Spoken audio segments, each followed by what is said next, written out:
दूसरा,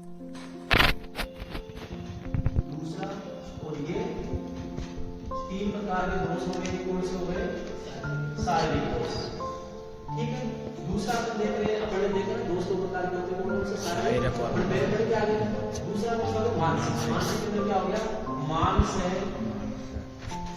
रजस, ये रज वाला हो गया। तो दूसरा दोष हो गया तम। ये दो प्रकार के मानसिक दोष हो गए। इसमें आ गया। बात करेंगे कि इसके अंदर वायु के पहले क्लियर होगा।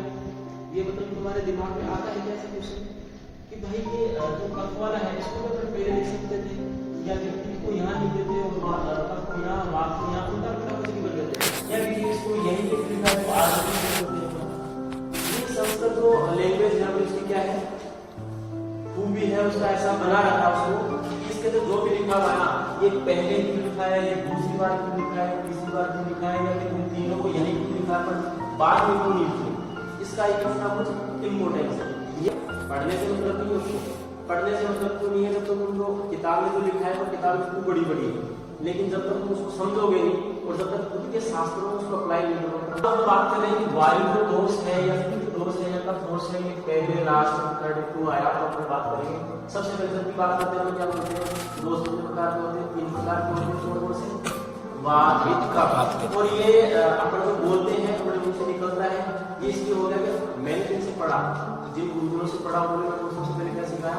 वात, पित्त, कफ। दूसरा क्या? तो वात वाला है इसको पढ़ाना क्या है? क्या पहले क्यों बोला जाता है? ठीक है। इसके बारे में सबसे पहले एक श्लोक आता है कि पंगु का पंगु पंगु है मल भाग है वायु में यंत्र ये है तत्र गति मेघ वाली है। तो क्या बोलना है? वायु प्रधान क्यों? वायु प्रधान इसलिए है कि देखो वायु के बाद में दो दोष कौन से यहाँ पर?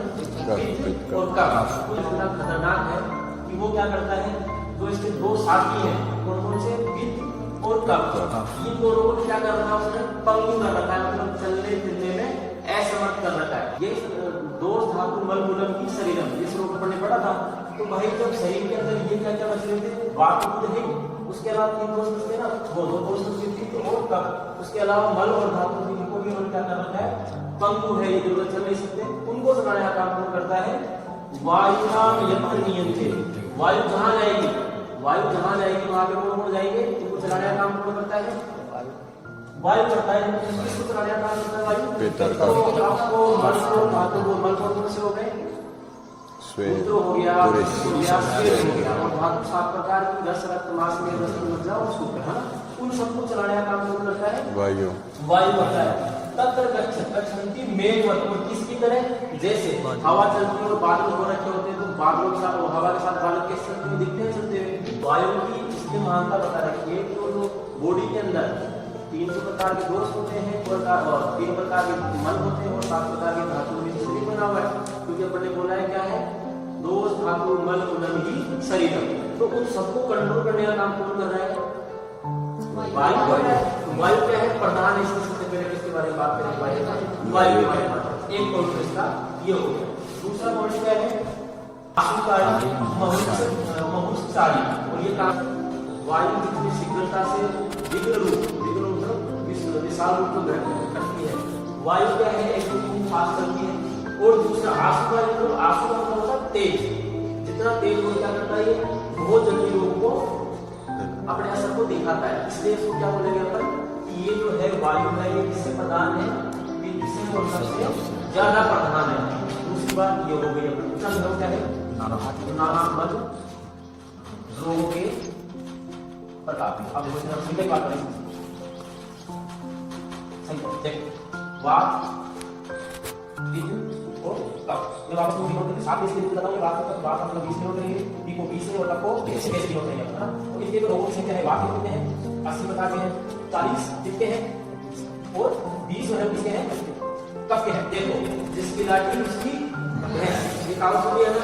तो भाई जिसके पास संख्या है, जिसके पास वोट ज्यादा है, सरकार किसकी? तो वात के पास कितने वोट है? 80। मतलब वोट नहीं, यहाँ पर किससे बोल सकते हैं? ये रोग है ना? तो अपन संख्या मानेंगे तो इसके पास जितनी संख्या होगी वो जीतेगा। तो वात यहाँ पे इन तीनों में सबसे ज्यादा संख्या किसके पास है? वात के पास है। वात ऑटोमेटिकली जीत गया, जो पड़ी। है, वाचिक किया, फिर उसके बाद में कौन दीजिएगा, फिर जो उसके बाद में आपका समझ में आ गया। तो ये नानात्मक जो रोगों के टाइप्स हैं नानात्मक, उसके साथ से इसका अपन क्लासिफिकेशन करेंगे। उसके लिए कौन सी है वाचिक लाइन की बात करते हैं हम लोगों को सबसे पहला करना है। ठीक है, इसकी बातें करेंगे अपन, इसकी बातें करेंगे। इस प्रधान संख्या वाला कितना पॉइंट है, वात पित्त और कफ, इसके अंदर 80 40 और 20। अब कौन है प्रधान इसके अंदर, वात। ये फर्स्ट आ गया, ये सेकंड आ गया और ये थर्ड आ गया। ठीक है, तो अपन अब इसकी बात करें, अब पित्त की और कफ की बात करें।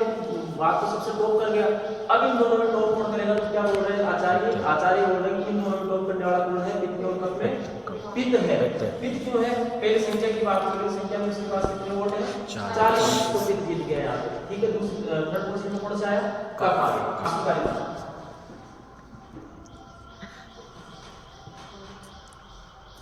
पित्त जो होता है वो ज्यादा आंसूकारी, सॉरी पित्त जो वाले लोग होते हैं वो ज्यादा आंसूकारी होते हैं बजाय इसके कफ के, इसलिए ये इन दोनों में, इसमें पित्त में और कफ में आगे निकल गया।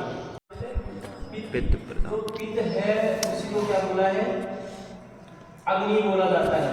और जब तक शरीर में क्या है, अग्नि है, तब तक शरीर की स्थिति बनी रहेगी। अपन ने बात की थी ना, शरीर के अंदर क्या है, पूरा जो अपन आहार खाते हैं या जो भी करते हैं उसको अलग अलग प्रोडक्ट बनाना, उसकी जो फैक्ट्री बनी हुई है, उस फैक्ट्री के अंदर जो वर्कर की तरह काम कर रहे हैं वो कौन है, फैक्ट्री अपना पूरा सेल हो गया सामान, और उसके अलग अलग डिपार्टमेंट को कंट्रोल करने वाला या उनको सप्लाई करने वाला काम कौन कर रहे हैं, अग्नि। उसको सप्लाई अपन खा रहे हैं उससे हो रहा है, लेकिन उसको कैटेगराइज करना और उसको अच्छे तरीके से परोस के देना, उसका काम किसका है, वो अग्नि का। और जब तक शरीर में अग्नि है तब तक क्या है, शरीर की स्थिति बनी रहेगी या शरीर बना रहेगा। जब अग्नि शांत हो गई, अपन जब डेथ होती है तो उसका टेम्परेचर कम होता है, ज्यादा होता है, कम होता है, तो उसकी अग्नि क्या हो गई, बुझ गई या समाप्त हो गई या खत्म हो गई, इसलिए वो मर गया। और अग्नि नहीं रहेगी तो शरीर के अंदर क्या होगा, कुछ भी काम ना होगा, मतलब मृत शरीर है। ठीक है, ये समझ में आ गया। तो ये वायु की प्रधानता की बात होगी, पित्त की प्रधानता की बात होगी, फिर कफ की तो क्या ही करनी भाई। ठीक है, सबसे लास्ट में बचा उसको कौन देखता है, कब रहेगा। ठीक है, ये समझ में आ गया।